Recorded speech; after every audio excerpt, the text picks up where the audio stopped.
is praising someone sinful in Islam? What if someone praises his or her brother in Islam for encouragement or out of love? Now, you cannot answer this without details. Praising people depends on the impact it has upon others. So, for example, we find that the Prophet ﷺ praised in many cases a number of his companions.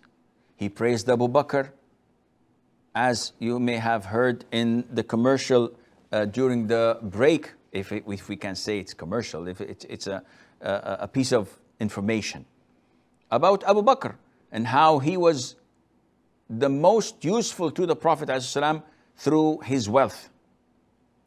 He praised Umar for his strength. He praised Uthman for his generosity. He praised so many companions of the Prophet ﷺ. May Allah be pleased with them all. So this is okay if we can guarantee and ensure that the person I'm praising's heart would not be affected negatively. But also, the Prophet ﷺ witnessed a man praising someone in his face.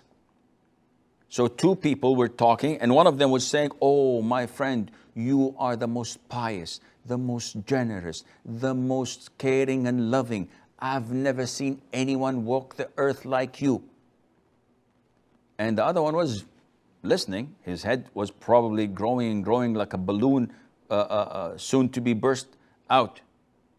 So the Prophet ﷺ said to the man who was praising him, said, "Wayhaka, laqad waja'ta unuqa akhik," meaning that you have slaughtered your brother with what you're saying, because such praise would only be infested by shaitan, by the devils, putting whispers and ideas in. Yeah, I'm like there. Someone comes to me and say, "Sheikh, you're so and so and so," and I said, "Astaghfirullah." Inside I would say, "I'm more than that." Ibn al-Jawzi, may Allah have mercy on his soul, said, "I went with a friend of mine to one of the masjids in Al-Kufa, in Iraq. And we went after midnight.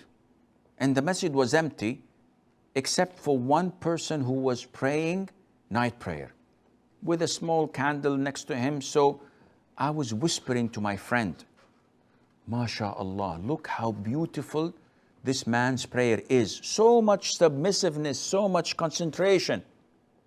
It so happened that the man heard it. So he concluded his prayer quickly, and then he came to them.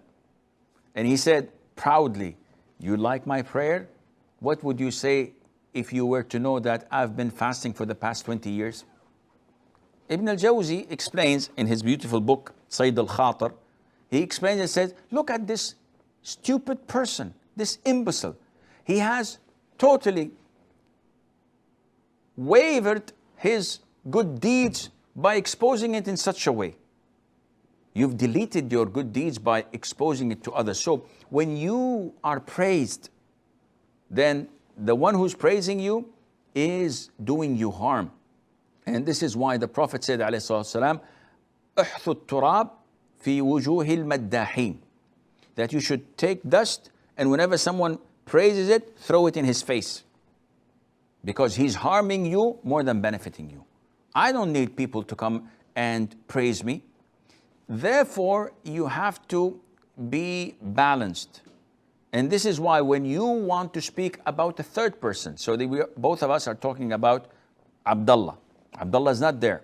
So I'm saying, Abdullah is one heck of a guy. He is, mashallah, righteous, knowledgeable.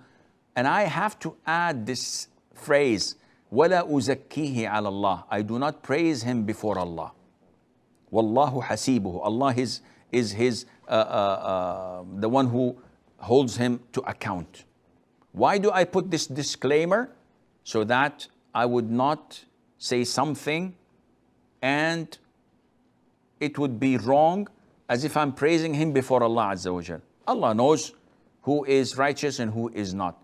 Therefore, you have to strike this balance, and it's a very a fine thread.